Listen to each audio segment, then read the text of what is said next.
Roberto hired me because my voice, but it was because of my look.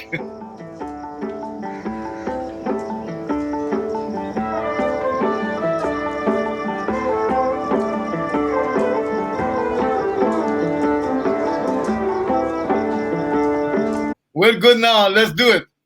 Let's do it. I'm here with my friends Roberto and Mohammad from Atash.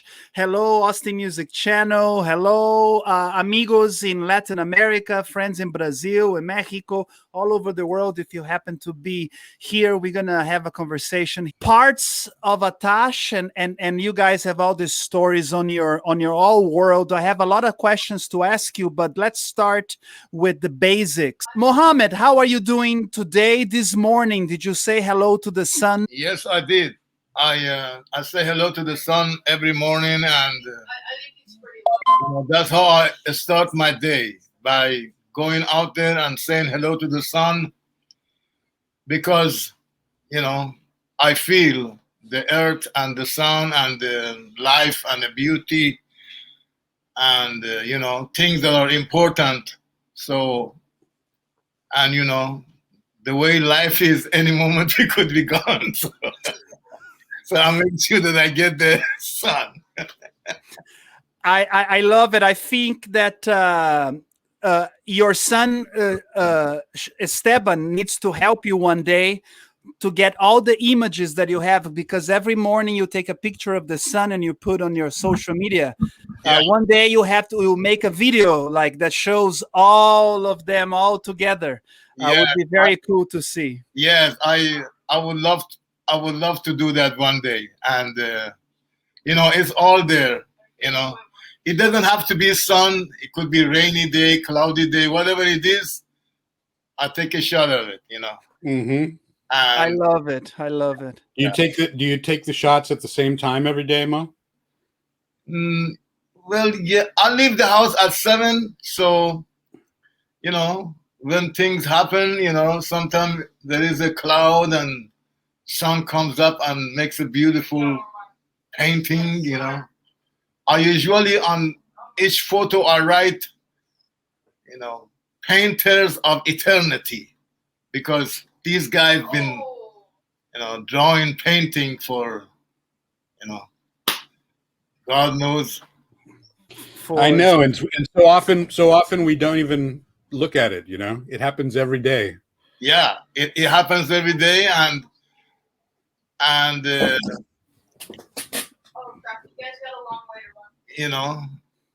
don't know how to describe it. I feel like every day the whole neighborhood should get up and and greet the sun and the day, but I guess they tell me they have to go to work. So everyone, meet Mohammad, the sun worshipper. And Roberto, how are you doing, man? You before the pandemic and everything, you're so active playing with different groups, playing and teaching, and things definitely slowed down for all of us. How are you doing today and in general? What's up in your world? I'm doing really well. I've kind of embraced the idea of inertia. Mm-hmm. Which has two sides to it. It's a word that we use in like kind of opposite meanings. Like, it can mean that nothing is happening, or it can mean that when something starts happening, it just keeps going. The physical law of inertia. So I'm sort of embracing that. I figure things will pick up when they pick up, and right now I'm cool. I'm cool with just sort of being. Wow, that is often as humans we are afraid of the silence, or we are afraid of just hearing our own selves, and we've all had a lot of time to get into the silence. When you talk about the inertia, is like, yes, you're settling into just being. What role does music has in that settling into, like going from that place that we are creating music to perform has your relationship with music changed now that we are a year into the pandemic? I don't think my relationship with music has changed. I think that my attitude towards, you know, my career has changed a bit. I guess when you go from doing lots of gigs all the time to no gigs at all, which in some ways was needed, because hey Mo, could you mute your side for a minute? It's distracting me. Oh, I got it. Okay. Yeah, there was just like now I lost my train of thought. Yeah, I had been going from doing so many gigs to the point where sometimes I felt like, man, I wish the world could just stop for a minute so I could catch my breath. And then it did. It just stopped. So in a way, I was grateful for that, at first, because I really needed a chance to just sort of slow down and take stock, and realize what was important. And I think that I'm still kind of in that process right now. It's interesting because the music that you guys do, the music that you write, and all of the words and the message that you give, Mohammad, when you are singing and you guys embellishing that, the music of Atash is a music that naturally invites your audience to better face what we are facing right now, like, take stake of the things that are there for us every day: the sun, the rhythm of the stars, embracing your kid every day when you can. For me, your music really much takes us back to source. Talk Mohammed, maybe you can talk a little bit about that, like even the name of the band, Atash Fire. It For me now, it's never been more important to listen to Atash, and we cannot see you live. So it's part of the reason that I wanted to have you guys and talk to you guys today and play your music, because I feel that even though we cannot be together to experience the ceremony of your band, the ideas of your music are the ideas that we really in this pandemic, a lot of people are like, yeah, let's commune with the sun. Yes, let's look at our neighbor as an equal. There are issues even in the band, in the band that you guys have. There are people from almost all the continents. You guys are multicultural and diverse band in many ways. How is it, Mohammed, to not be able to share that with people right now, and to know that your message is so important at this time? Well, being apart from that, actually, this pandemic is separating all of us, you know, but that we might be separated physically, but spiritually we are together. Like I love you and I love Roberto, even though we are separated physically, but with heart we are with each other.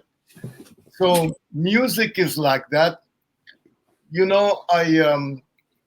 I have never taken music for granted, because I come from a place where I did not have that much privilege of really playing it.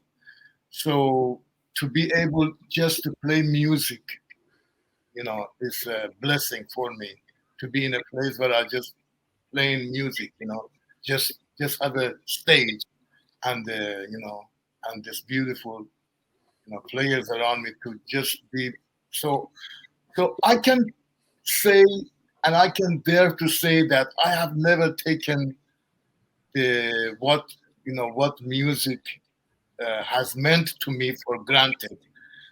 In other words, 20 years ago, I was saying, God knows, where this can stop, because I have been there, where I did not have access to it.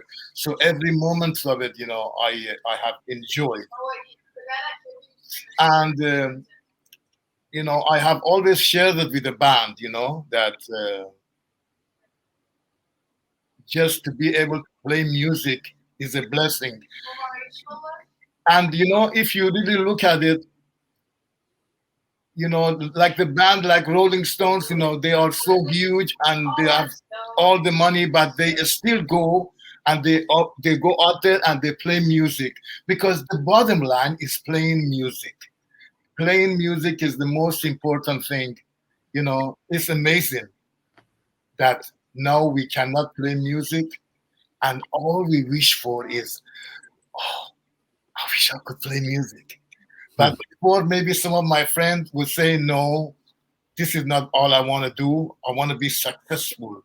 I want to, instead of playing for 100 people, I want to play for 100,000 people. But now we're saying, oh man, I wish I could just go out there and, just play for a real club, because, for 5 people. huh? For play just for yourself. Play for yourself. Even that is a blessing, because you might not even be able to do that. So I think it takes us back to the that just being alive and being able to be here is a blessing.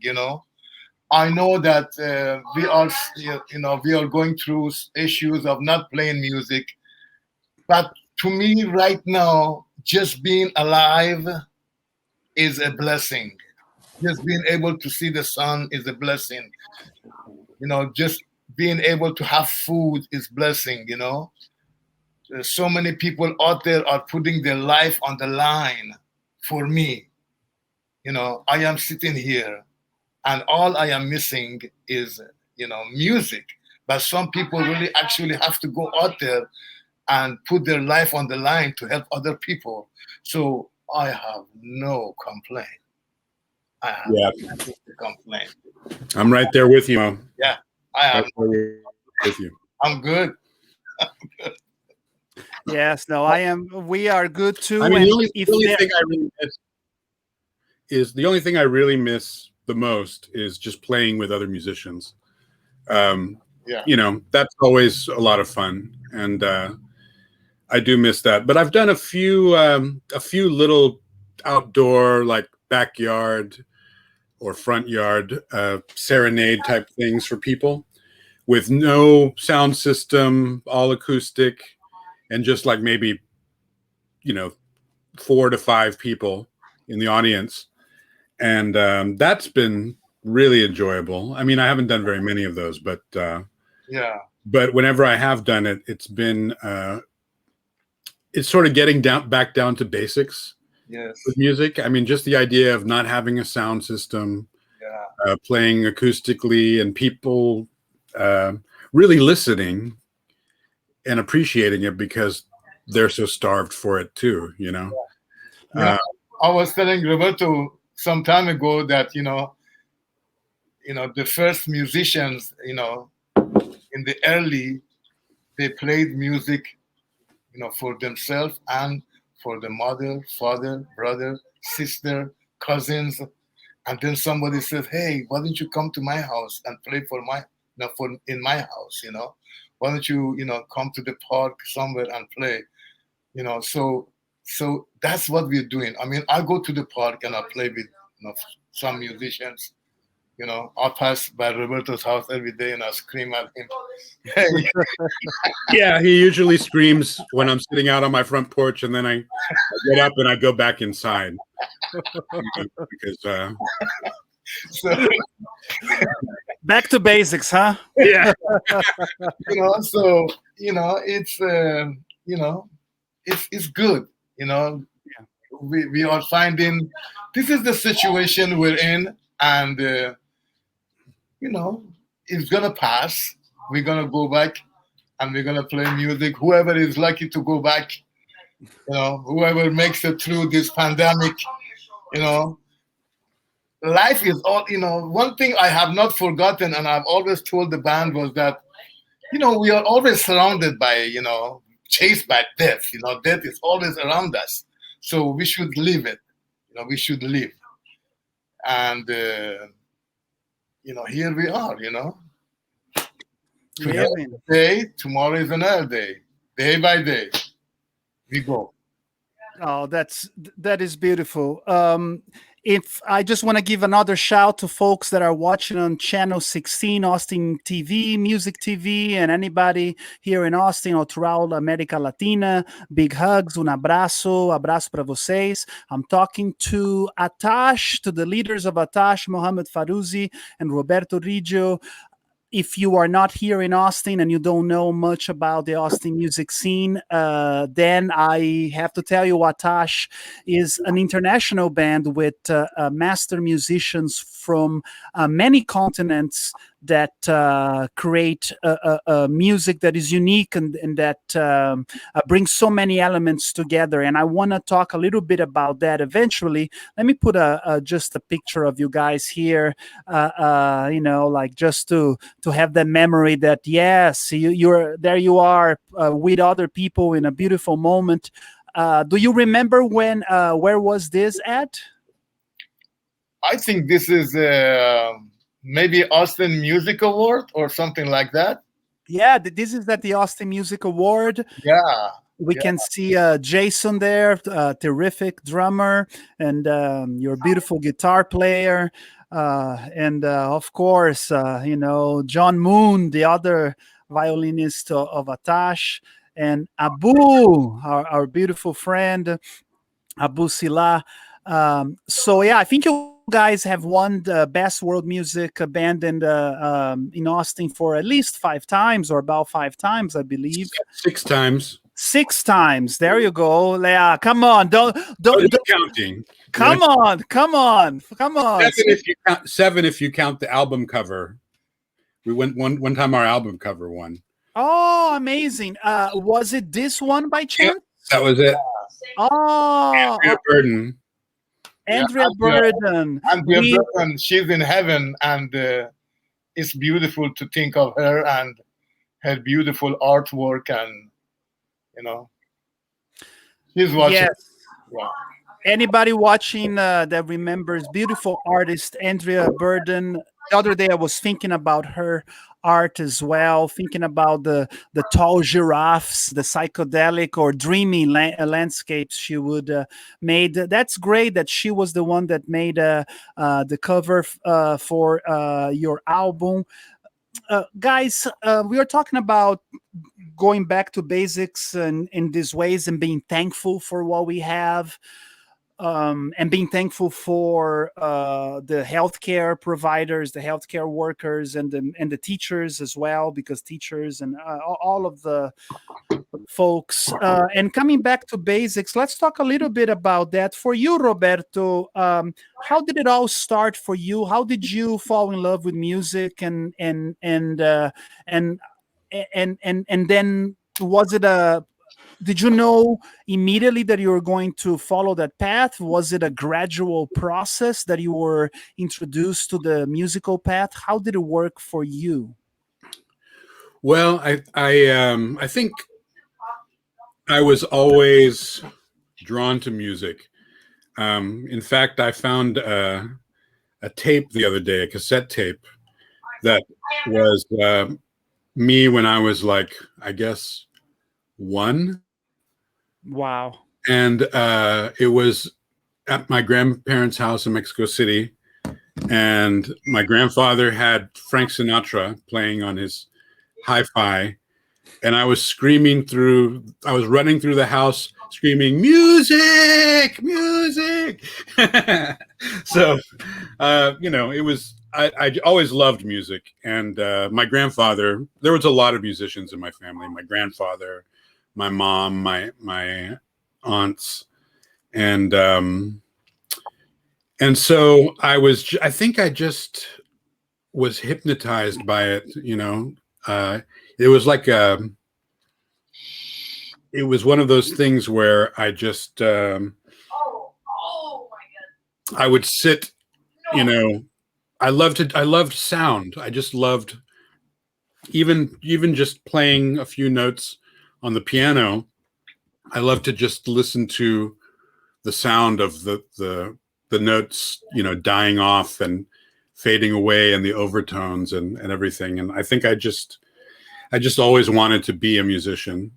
I should say, I always wanted to be a part of music, whatever that meant. I don't really think I ever considered doing anything else, really.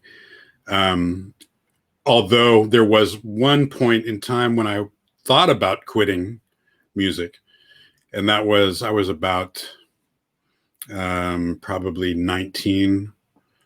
And I couldn't really stay away from it. I just found out that I felt like I had to do it. Even when I wasn't doing music, I was still doing music. I had given up. I had originally thought I was going to go into being like a classical violinist, and that was where I was changing my mind about what I wanted. No way. And so I started. I got a keyboard and sonic performance sampler, and I was, it had no manual, and you turn it on and nothing happens, because you have to actually load sounds on a floppy disk. And I had to figure out the whole thing. This was before the internet was a big thing. So I had to figure out how to make it work. And I just got really into making electronic music. And that was when I wasn't a musician, during the period of like 2-3 years.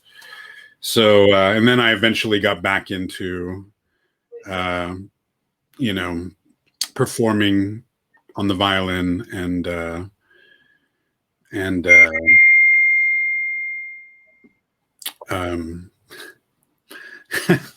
and so, yeah, that basically sums it up.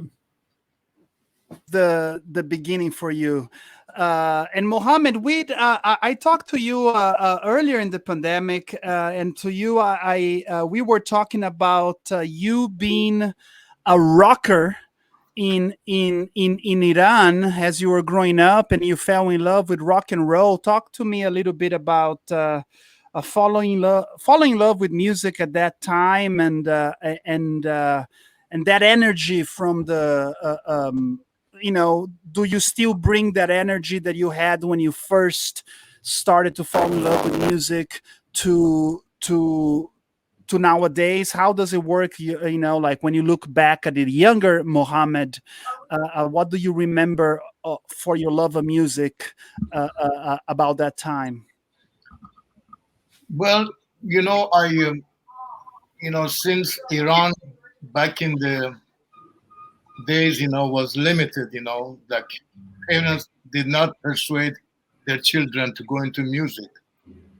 So sometimes, the local church or local mosque was a place where you could go and, sing, So I did that for a while.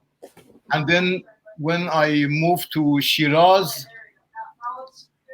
but, even when I was in elementary school, I remember I always had, I was getting into trouble with the teachers because I always getting, students together and, making noises, sometimes even playing with my tummy,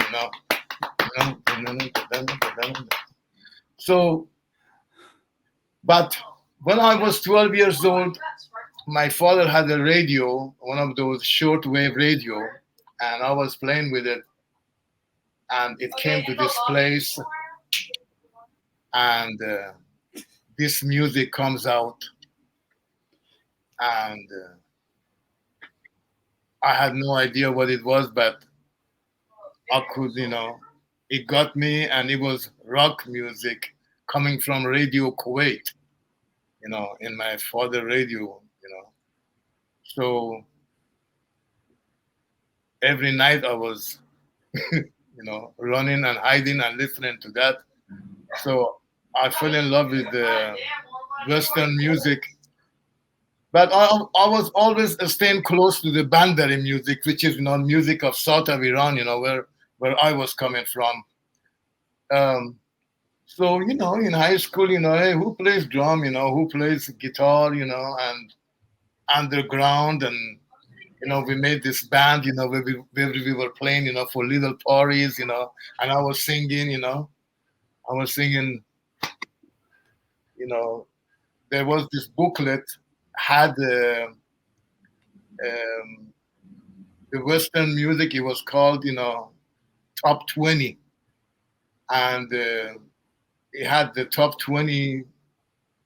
It would come out, every 3-4 months, and he had the word in English and then in Farsi. So I learned, how to sing.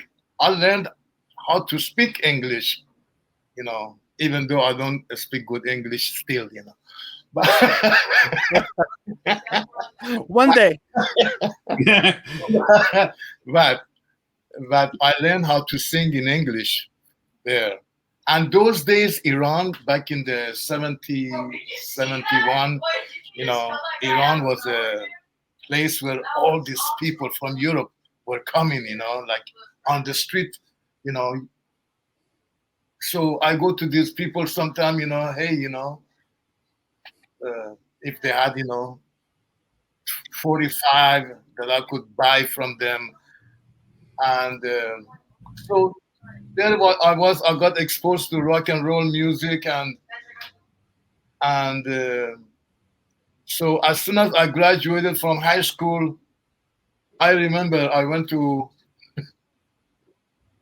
the American embassy, and the consulate looked at me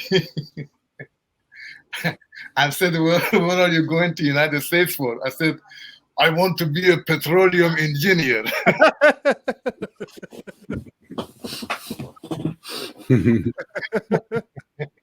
You didn't say I want to rock. Yeah, no. You should have looked in his face and say, I want to rock and roll all night long. He was, he was surprised that I could speak English, and he goes, where did you learn how to speak English, And I said, music. I love rock and roll music. And he said, I remember, he had the glasses on, and he looked at my grades, and, he looked at me and he said, so you want to be a petroleum engineer? I said, yeah. Good. He gave me a smile, like, I don't think you. Did he give you the visa or no? Yes, in like that, give me a visa, and I said, go rock it out, man. Go rock it out, and here I was, But he knew that I was not gonna come here to be a petroleum engineer, He found out right away. There were other types of fire that we're gonna get into. Especially that my physics and my chemistry and my algebra grades were not so good, But, oh my gosh! Yeah. And then we fast forward many years, and then all of a sudden you are in Austin, fast forward several years. And how did you meet Roberto? How did you guys meet, you two? I have always told Roberto all these years, he knows that I have always said to him, I am blessed that I met him. And and I have always said, you're welcome.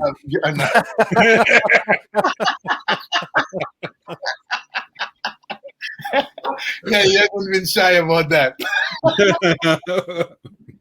And so I started playing because I love reggae music. I started playing a reggae music called Mystic Spice, and then I started playing with Kamran Hushmand, Oliver Rajamani. But I think my big my big chance in life was that when I met Roberto and Jason McKenzie, and it evolved into this band now, Atash, that it's the best. Atash is the best thing that has happened in my life. You know, uh, it's just wonderful musicians, professional musicians, and I am so lucky to be in it. Well, I can tell you the story of how I first became aware of Mohammad. Uh-oh. Notice I didn't say met. I said became aware of. So breaking news. I was going to school at UT, and there used to be a great coffee shop called Quackenbush, and I used to go there all the time, to study or to write in my journal, or we had an Italian club group that met there. And I would walk from the West Mall. Is that the West Mall? Wait. The South Mall. No, wait. Yeah, that's the West Mall, I think.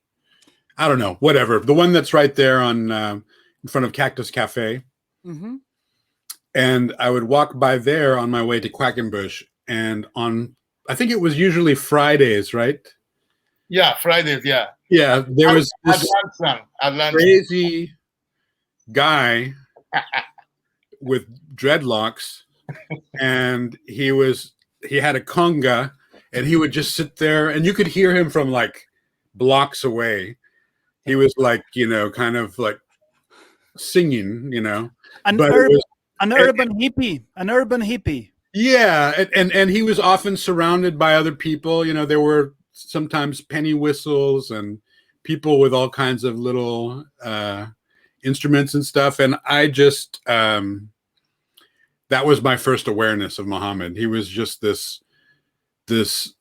like force of nature that was just there on the street every Friday when I was on my way to the Italian club meeting at Quackenbush. And so there was a friend of mine named Kathy Gonzalez who told me about 1001 Nights, because I was working with I knew Kamran.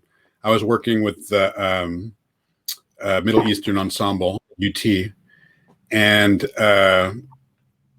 so she told me that Mohammad was part of this band called 1001 Nights, and she gave me a cassette that she had recorded at a performance or something.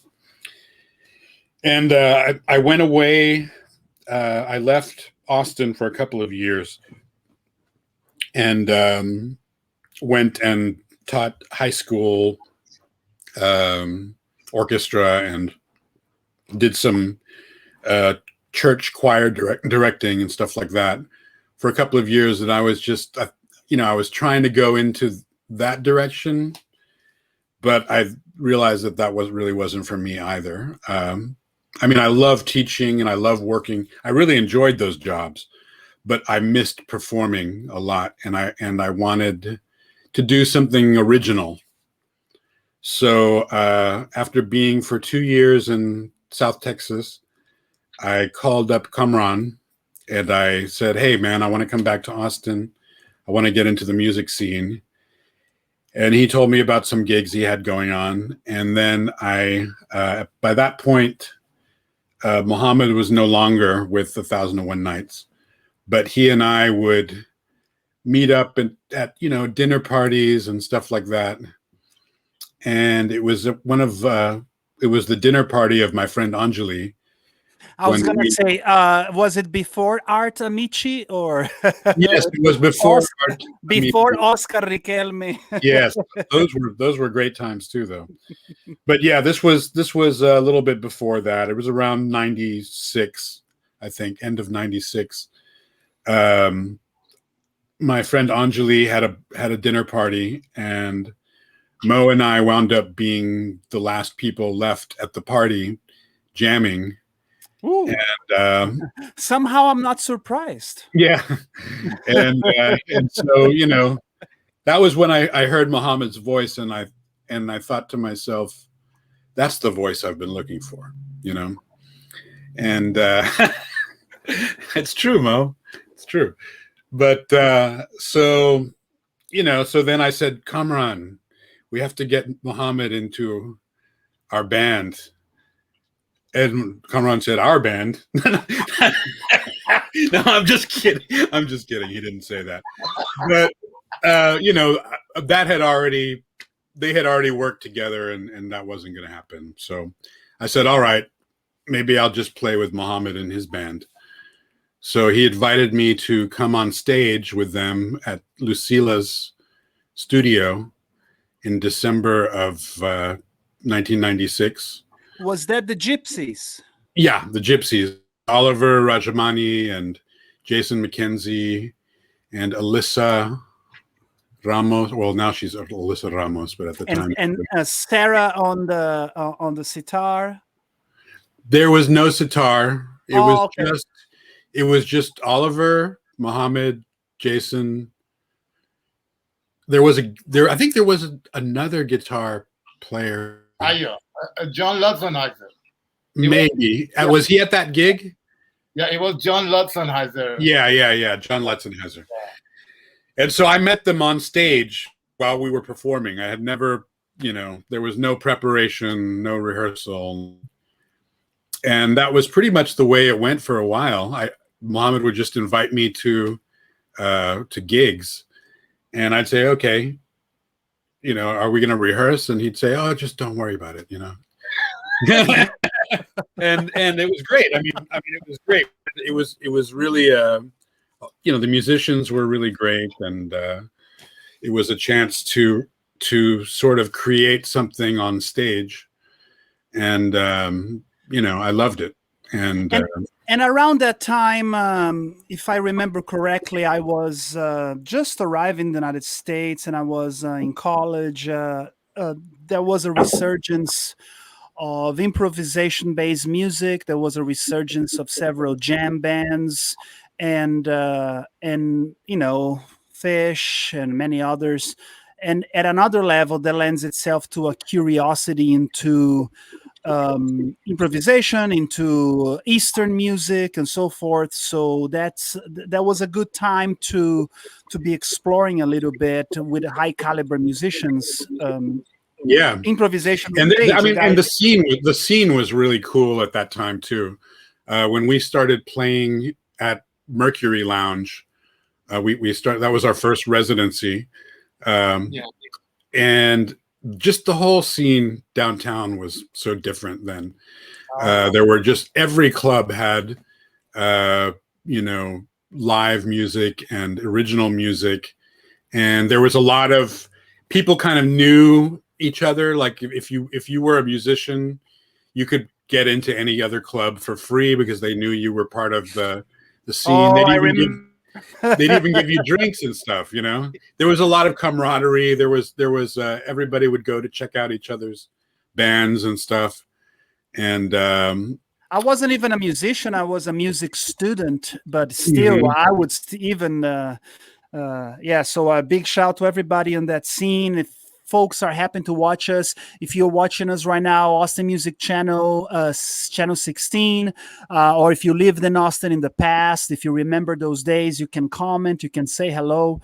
But yes, it was quite unique, the music scene in Austin in the 90s. And that was a big part of the reason why I ended up staying here. I just felt this sense of curiosity and openness So that sounds like that was the seed to you guys starting a connection and then eventually moving on to the concept of Atash, which is what you guys are more known for. And there are so many incarnations and of Atash, and so the breadth of music that you guys play is outstanding. It is so vast. So how does it work once you guys marinated your relationship? How did it work to evolve into the beginnings of Atash? As we see here, usually there are musicians from different parts of the world. So how was that process? You guys got to know each other, you like each other's vibe, and then wow, we're going to take this, we're going to refine what we are doing. Tell us a little bit, how did that work? You know, I think for me it was like, I remember that I told myself I am going to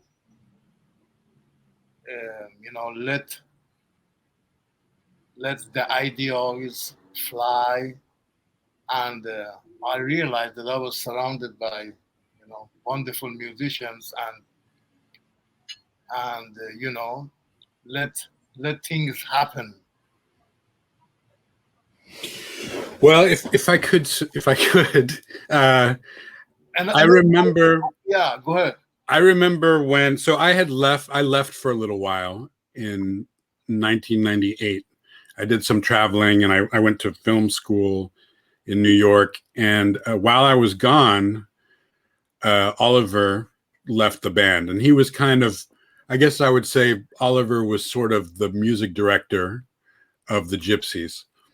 And so when I came back, of course I was, sorry that he had gone, but I saw an opportunity to try out my theories about the best way to work with Mo. And so I realized that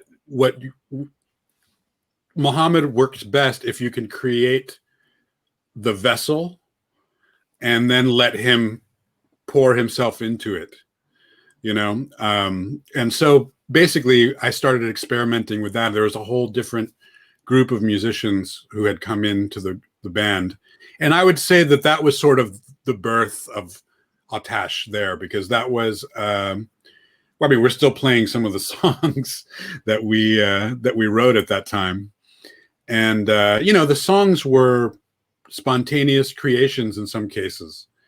We would get together sometimes at Amy Mashashevsky's house.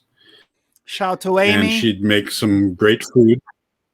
Yeah, she'd make some great food, and we'd have wine, and we'd just, we'd rehearse some things, but then we'd just kind of hang out and have a good time, and music would just start to come out. And we worked on music for a film. It was the Unknown, which was a silent film by Todd Browning from, I think, 1929. And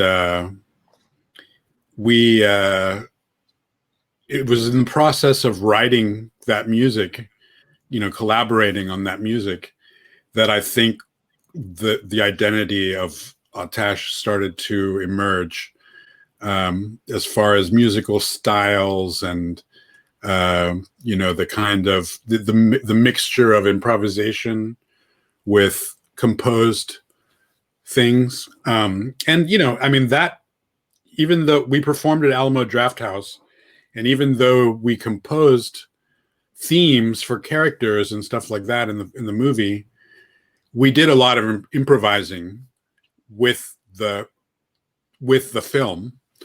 So it was, it was a chance to sort of explore, I guess, sort of the ethos of the music we were making, or the approach that we were making. And then basically Jason McKenzie, up until that time, he and Oliver had studied together, and with Alok Dutta, and so Jason was used to playing hand drums when Oliver was in the band, and it was when I saw Jason performing with Alok Dutta and his group, I think it was called Repak, at this festival. I saw Jason play drum set with all these Indian rhythms and stuff like that, and I thought, man, he really shines there. We should give him a chance to do that, and so that was sort of the missing element as far as going from the Gypsies to Atash.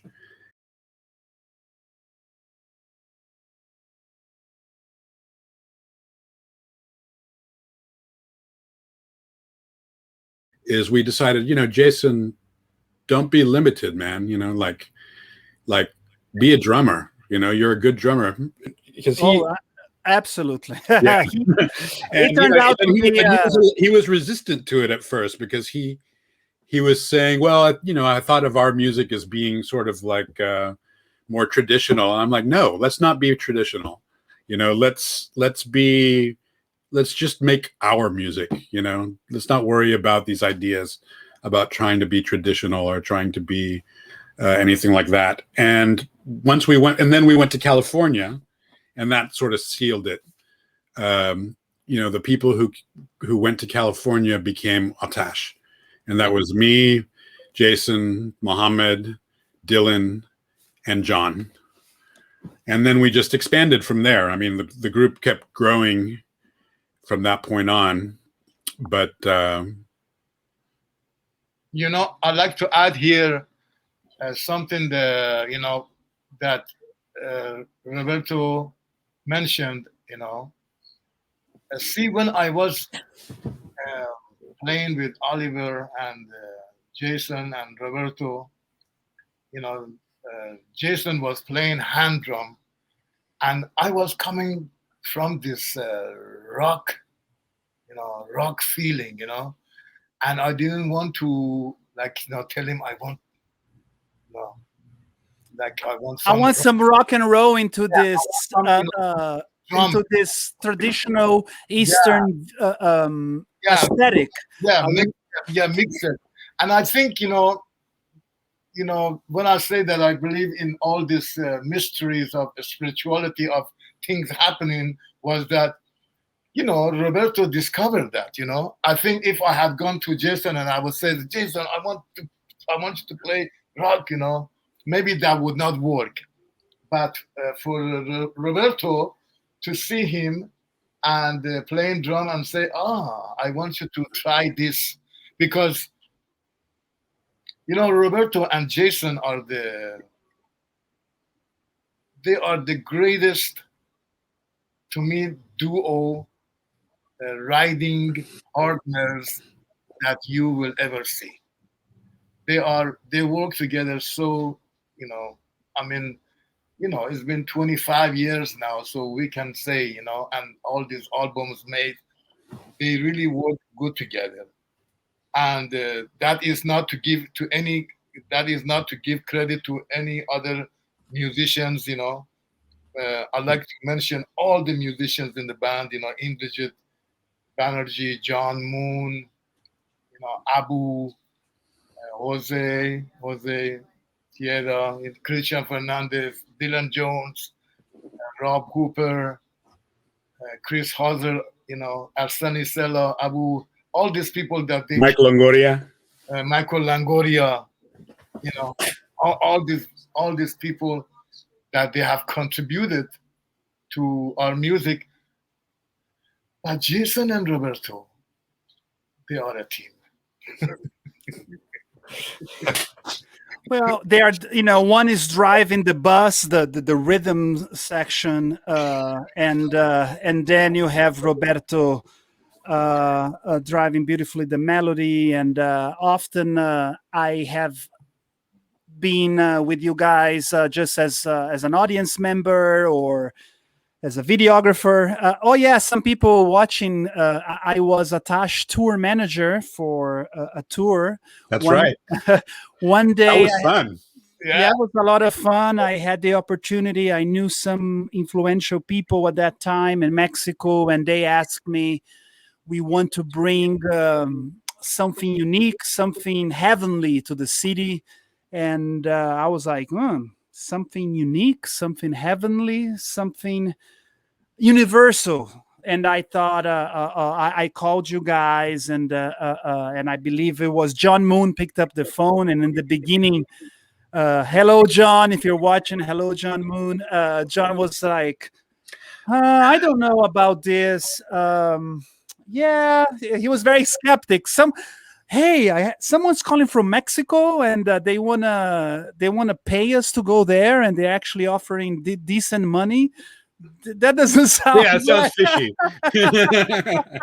They're going to pay for transportation and hotel. I don't know. We should probably say no. That was actually one of the best touring experiences we ever had. That trip to Durango. Because it was amazing. Like, first of all, I mean, it's such a beautiful place, right? Mm-hmm. And like, just the way the way the whole thing was organized was very, very nice. You know, we had and like it was so weird because there was a car going around Durango with loudspeakers on top of it that was announcing our concert. Exactly. You know, and I thought, wow, man, we've made it. And you know, the venue was beautiful, old theater. Like a Baroque. Is that like a Baroque building? That is a neo-Baroque building, so it's a take on the Baroque. Oh, gotcha. Okay. And because it's a pretty old city, right? I mean, Durango is pretty. Durango is, and Patricia, Mohammed's wife, she is from Durango. It's one of the oldest cities in Mexico. Is maybe someone from Durango watching can say here on the chat, and they can make a comment. I believe it's about 420 something years old city, so it's almost 450-year-old. As we know, anywhere there was silver or gold in the Americas, no matter how far, the Spaniards figured out a way to get there. They'd find it. Yeah. And you guys may have remembered there was a long bus ride. It was about a 20-hour bus ride, but it was beautiful. The opportunity to, if you guys are watching, just imagine we were able to rent a bus, and in that bus there were 10 members of the samba school, the Austin Samba School. And then there was my band, and Christian Fernandez played with me, and Coutinho went with us, and Daniel Floman. And then we are opening up for you guys, and you guys were the main performers. All of Atash, the part of the Austin Samba School, and then some folks from my band like Coutinho, that he's a character. Hello, Coutinho, if you're watching. So that was like bringing the Austin Carnival, or a taste of world music from Austin straight on a bus down to the middle of the desert. And it felt like we were bringing literally water, cultural water, to the desert. It was not to take away from the cultural traditions of Durango, that they have many, but the type of music that we gave to that city that week was very different than people were accustomed to. And do you guys remember? I mean, how was the reception in general of the people? Because that was the first time they ever heard anything like that. It was great reception. I remember we met some students, which was wonderful. In fact, I'm still in touch with one of those students that we met. His name was Francisco. He was a violinist. He was, I guess, a young teenager, or maybe even younger than that at the time. and now he's going to school in Barcelona, studying music. So Wow. and he's actually getting into early music, you know, like with Jordi Savall, and who's one of the best in the world. And he's what happened to Mo? He'll be back. Okay, I'll get him back. gotcha. And he's you know, he's studying there in Barcelona, and it was just great to see a young person who was inspired by our music go on and become a musician themselves, you know. And there was a really nice review that was written in the newspaper in Durango. It was, I think, one of the best reviews we've gotten. You know, I mean, it's better than the ones we've gotten that have said that we're like generations of housewives. No, what was it? Generations of housewives in the kitchen, adding our ingredients to the pot or something. That was one silly review we got in. That would be a fun website of musicians posting all the weird reviews, because there are some crazy reviews out there. Weird, some weird video. I mean, some weird reviews of my life, but I'm not going to get into it.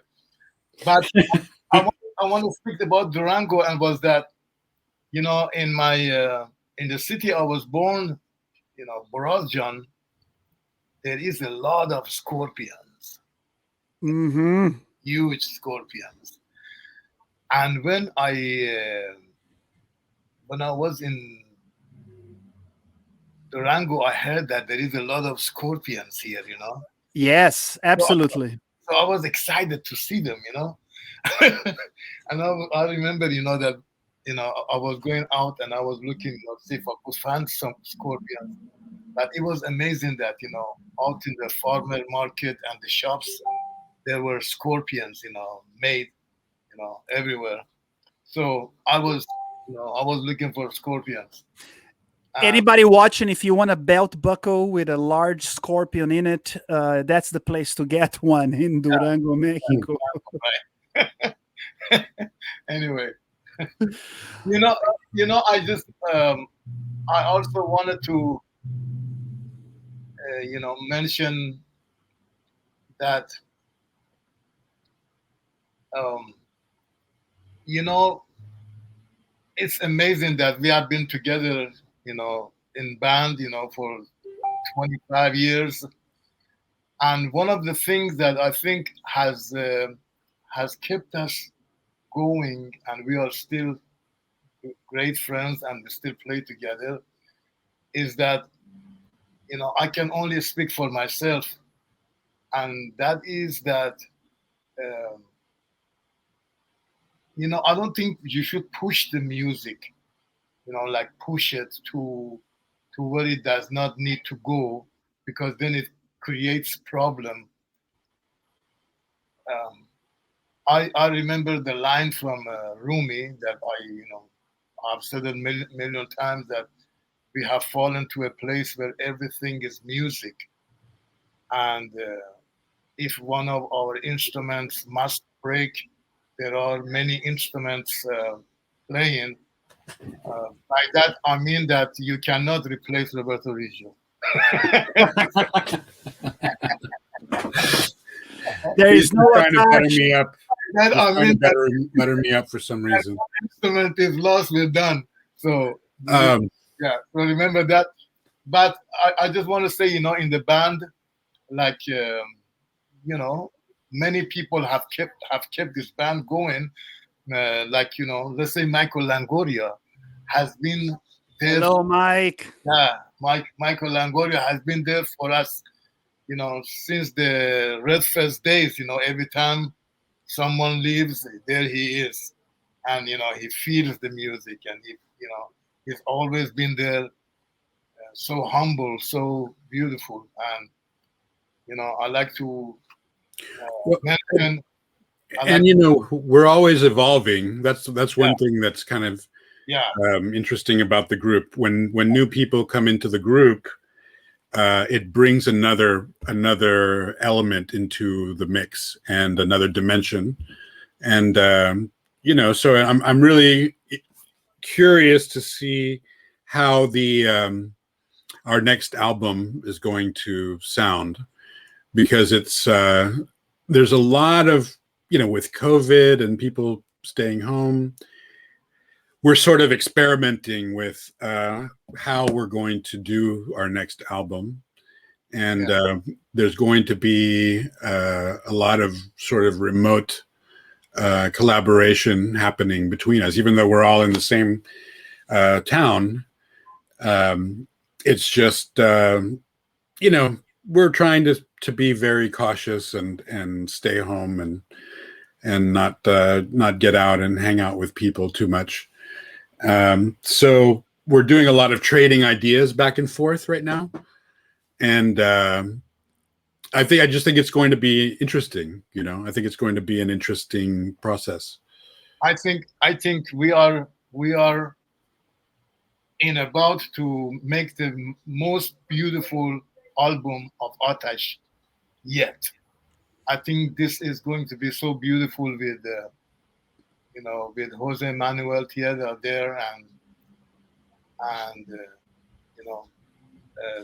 the experience of what we are going through. It's all going to be there, and I am very excited. Very excited. I am so excited for you guys. I cannot wait to hear and to share with the world. And eventually, when it's safe, I gonna be, as I have been in the past, right there in the front and listening to and cheering you guys on, because I love you and I love your music. Um, We love you too. yeah, thank you, brother. It's to be my next question, and we are kind of getting towards the end of our time together here. I want to thank once again Austin Music Channel 16 and everybody watching on social media, whether you are in Austin or Mexico or in Brazil, anywhere in the world, maybe friends in Europa or Asia. Um, Now we are in the heart of Texas. Even though Austin is a city that now people around the world start to know about Austin. When I came to Austin, a lot of people outside of the United States didn't know exactly, didn't know much about it. Now with the big festivals and everything that happened in pop culture and tech in the last 15, 20 years. So here we are in this unique time on human existence. We live in an interesting city, and we are playing this music that does not fit in a box. We talked about that a lot between ourselves. Sometimes, yeah, world music, there's a lot of things associated with the term world music. And the reality is, we are living in a world that is beyond definitions. We live and breathe every day in a very globalized world. Maybe we are not traveling everywhere, but all the goods and services, we go to HEB or we go to the store and we can buy things from all over the world. And that's the world we live in. Yeah. So how is your, I want to know your relationship with that as a musician or as a band, and especially for me it's important because Atash is a 6-time winner of the best global music in Austin. So how do you deal with that, Roberto and Mohammad, of making this music that is out of the box, but that you are in the middle of Texas and you're doing global? How is that? Is it something that, is it comfortable for you now? Is it still a little bit uncomfortable? Tell me a little bit about it. Well, I can, you know, there is so much work to be done. I give you a small example. So here we are in Texas, in Austin, and we are sharing this music. And we live in a world where, for example, Lady Gaga I love Lady Gaga.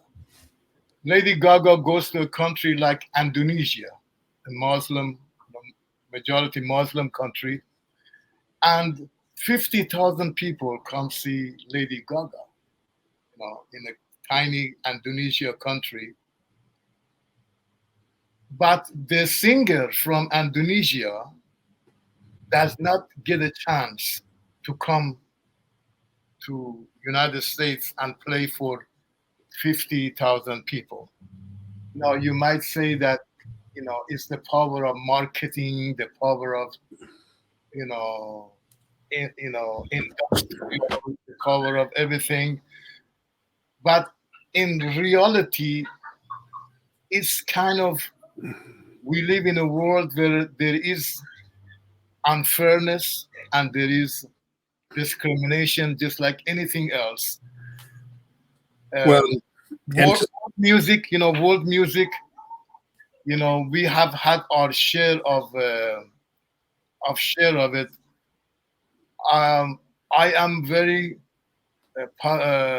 optimistic, and I love, United States of America, and I love Texas, and I love, but still, we want to go to a place where there is fairness. Back in the 1979, I was here in Austin, and there was all this world music coming here. That is gone. No more reggae music coming to this town. No more African music coming to this town. Now it's all, been replaced by, indie rock. Well, or other things, and nothing against indie rock or any style. It's just it's just the orientation. The orientation seems to be different, and it's actually gone in the wrong direction. Like when I first came to Austin, there were less people here, but I felt like there was more of an orientation towards the world at large. It seemed like a more international city. Or even like something like Hip Hop Hump Day, there was live musicians, and every Wednesday an amazing hip hop show that had a live music element that you would look in the crowd, and the crowd was very diverse. It was Black Austinites, Latinx Austinites, white Austinites, etc., etc. So so I see what you're saying. We earlier, maybe I don't know if a little bit of what you're saying is there was this fluidity a little bit. Yeah, and I think part of it had to do with the fact, or part of it has to do with the fact that there has been so much corporate sort of infiltration in Austin. I remember the drag, Guadalupe Street used to be full of sort of mom and pop places, and there were guys selling incense, and Rasta Shake. Yes. Yeah. Yes. And there was just a different vibe. It was more low key. Everybody was kind of having a good time. Then it started turning into like Starbucks and Les Amis. I mean that sort of illustrates the change right there. What used to be Les Amis became Starbucks. Les Amis was a wonderful sidewalk cafe where everybody would go just to hang out and drink wine or eat. Liberty Lunch, was the center of music. Yeah. I mean, all these world music bands, used to come to Liberty Lunch, and Sound Exchange was there where you could buy. I bought so many of the records that influenced me in world music from Sound Exchange, which is now no longer there. And it just had a different vibe. And when we went to that first tour in California, when we basically became Atash, we called that tour the Fear No Venue Tour. This is 2001. And and we left in June, and we had a van. We had bought a van, and a 15 passenger van.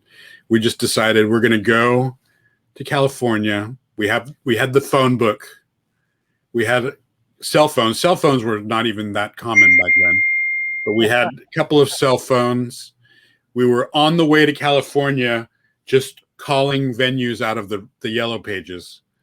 We called it the Fear No Venue Tour. Our first gig was in the Westchester Grill, which was a kind of a pool hall near the sports bar near the LAX airport.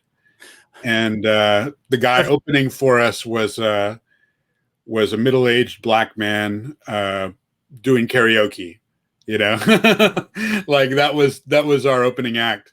And the fires of Atash were forged in yeah, strong fires. Right. And I mean it was great. That what we found out was that no matter where we went, people enjoyed our music. Like, people were just there playing pool.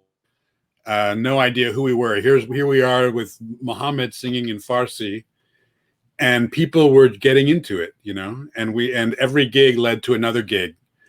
And we started playing, all over the place by the end of that summer.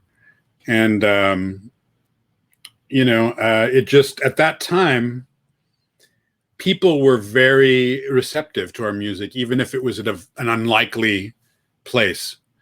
And I don't know I wonder if that would be different now in the United States, because everything is so politicized now.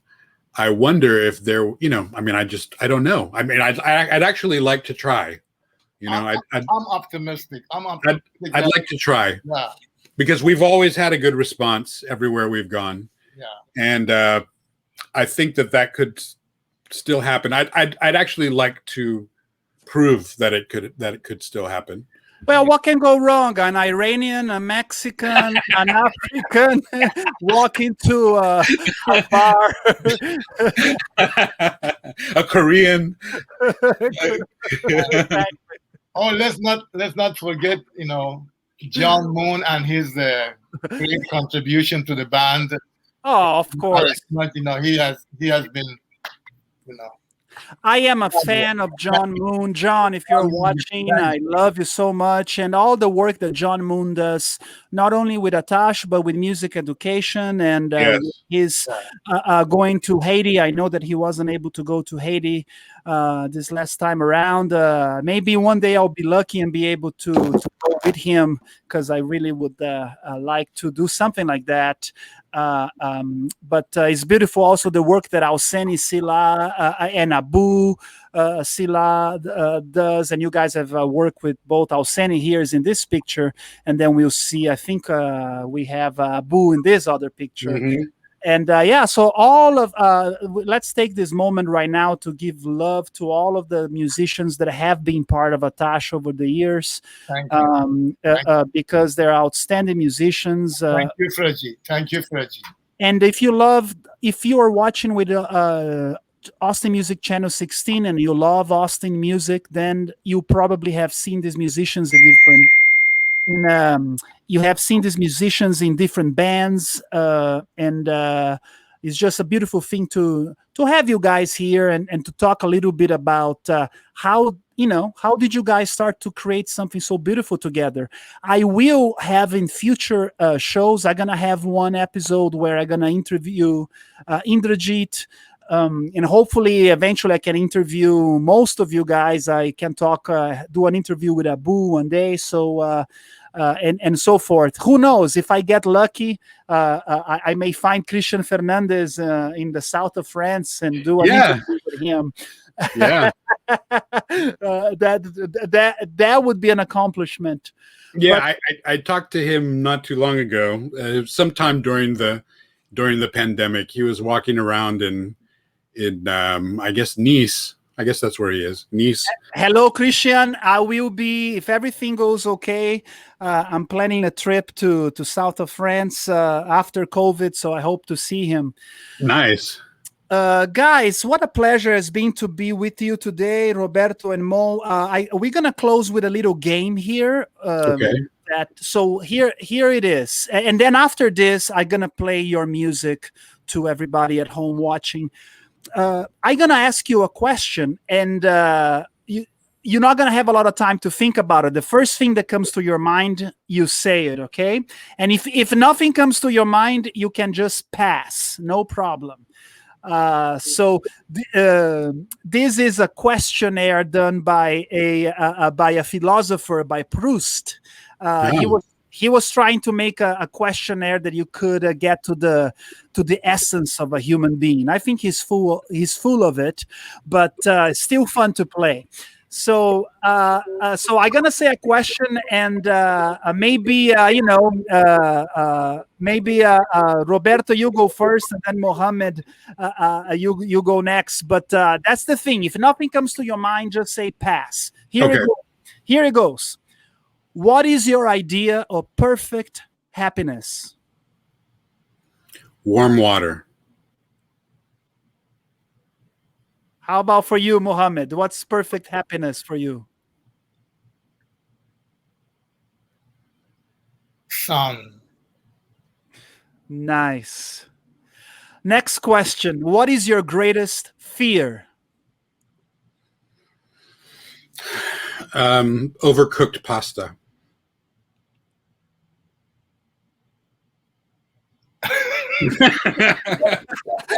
Mohammed has no fears. Okay, next one.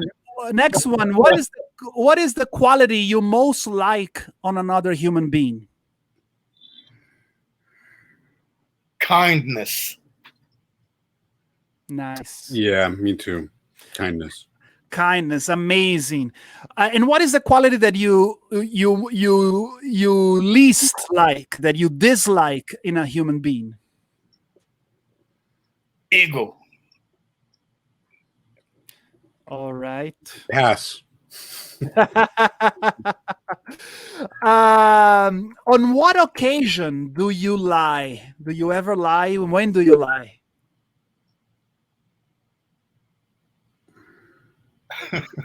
I don't want to say it. Mohammed thought of something. He just doesn't want to spill the beans. Roberto, did you tell your daughter about Santa Claus? How's the What are you saying? I don't know. What are you implying? Well, we can pass on that one. All right. Which living person do you admire? A living person. Could be anybody alive that you admire. Alive or dead? Alive. Alive. Na na na na, ding da dum da dum dum. Barack Obama. All right. Let's see. God, there are so many people that I admire, and I just can't think of any of them right now. Okay. Roberto does not like anybody. He's like, I'm just kidding. When and where were you the happiest? I can say that one summer, the summer of 1993, I was in Italy studying Italian, and I know for sure that was one of the best summers of my life. Nice. Yeah. Where in Italy? Where were you there? Well, I was sort of all over, but the place where we were studying was called Gargnano del Garda, which is on this lake called Lago di Garda in northern Italy. And just, it was a great group of people. I made a lot of friends, some very, very good friends who are still friends with me now. from all over the world, and we played music together every night. My voice got to be really good at that time because I was doing a lot of singing. But yeah, that was a great summer. Beautiful. How about you, Mo? Do you have an unforgettable summer or an unforgettable moment? I think having my kids coming healthy to world, which I was Mm, worried, nice. Esteban and Sarah coming out healthy was the most comfort and in a moment. Oh, that's beautiful. And I can feel that. Yeah. What talent would you like to have? Maybe something, a talent that you don't have that you would like to.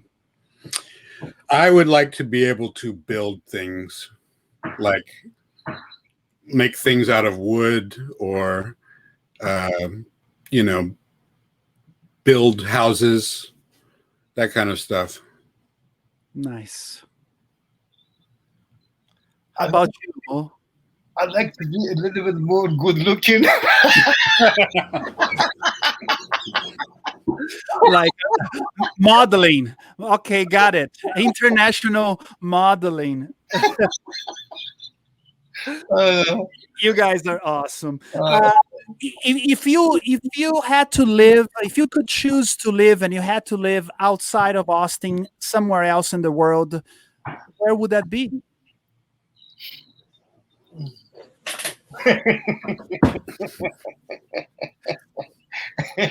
We forgot how the world looks like. We haven't left our homes in so long. um, I think city of Shiraz. Yeah, I love that city. Yes. Beautiful. there are a lot of places I haven't been to, but I love being in Mexico, and then Spain, and then Italy, which those are sort of obvious for me because that's where my family comes from. But there I are love those countries. outstanding places for Yeah. sure. What do you most value in your friends?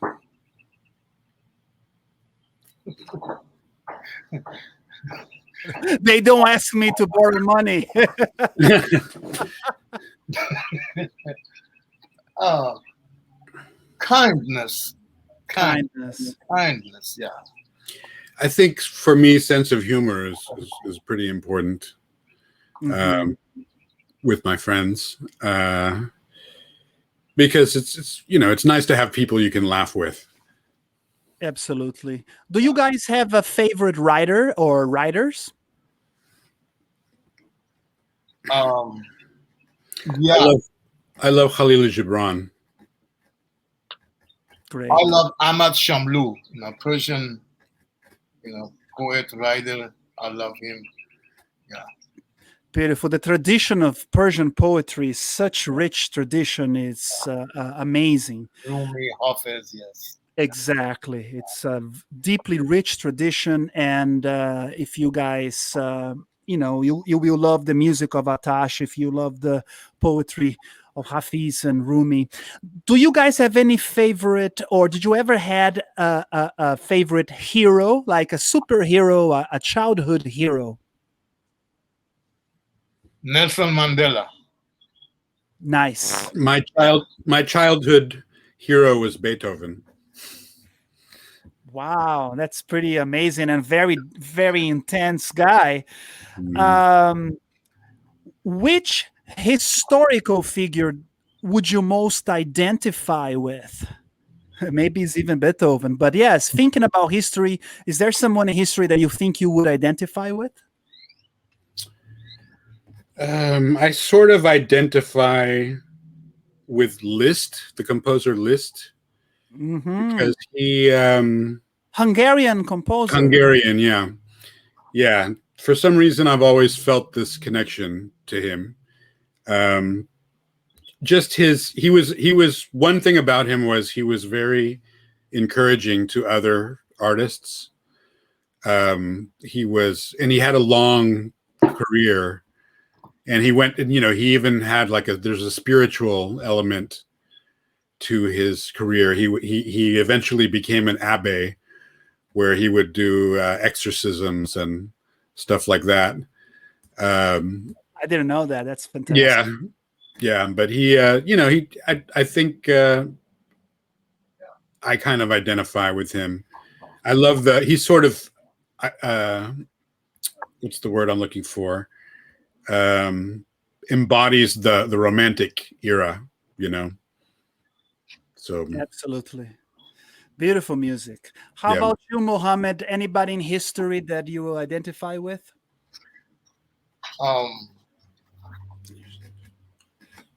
Salif Keita. Wonderful. Musician from West. No, is he Salif Keita from Kenya? From Mali. From Mali. My mistake. Yeah. What a tremendous voice, Salif Keita. Yeah. Tremendous voice. I love it. Yes. Well, now, in real life, do you have any heroes in real life? My sister. Nice. My sister Tahira. Hello, Tahira. She's my hero. I love my sister Tahira. She's my hero. That is amazing. I have many heroes. I think that a lot of people in my family would be my heroes, and then a lot of the people who are my friends would be my heroes as well. Amazing. And last question, guys. If you had to have a saying or a motto, a law for living, what is your motto?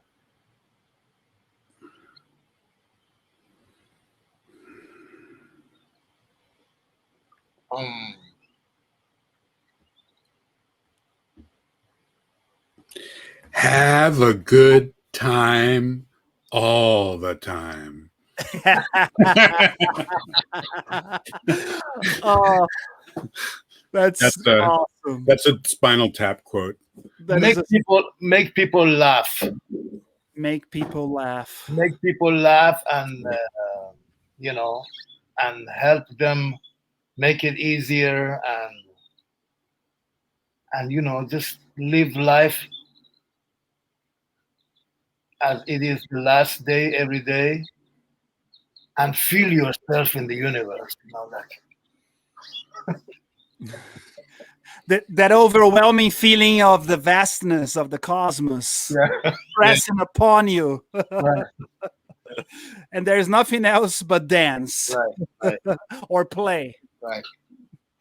Guys, thank you so much for being here. All of the Atash fans in Austin are going to be thrilled to have a chance to see you guys and just to laugh a little bit with us. If you've been watching on Austin Music Channel 16, thank you for watching. We are going to play the music of Atash. Thank you so much. Thank you, Reggie. Thank you, Freddy. Good to see you, bro. Good to see you, Reggie. Bye-bye. Nice to see you. Bye-bye.